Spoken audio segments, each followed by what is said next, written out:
What's up friends, Andrew here. In this video, I'm going to show you how to find your keyboard controller for Fortnite on your PC. So if you ever want to make any changes to your keyboard controller or you simply want to see what the controllers are so that you know how to navigate and how to play Fortnite from your computer, then you want to follow these steps. Go ahead and click your profile in the upper right and go into the settings. At the top here, you have a bunch of options. Look for keyboard.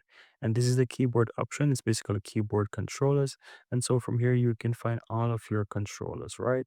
And you can scroll down and you can basically change them. Keep in mind that you can also change these as well.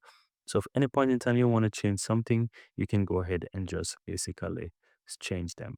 And that's pretty much it. So let's say I wanted to change a weapon, and here you can see that it has, for example, the left mouse. I can go ahead and I can just click this. And here I can just press whatever I want. So in this case, I'm going to just say this click here and then click and confirm.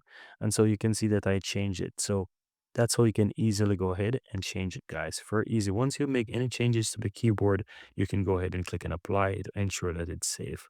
So that's it. Very easy and very simple.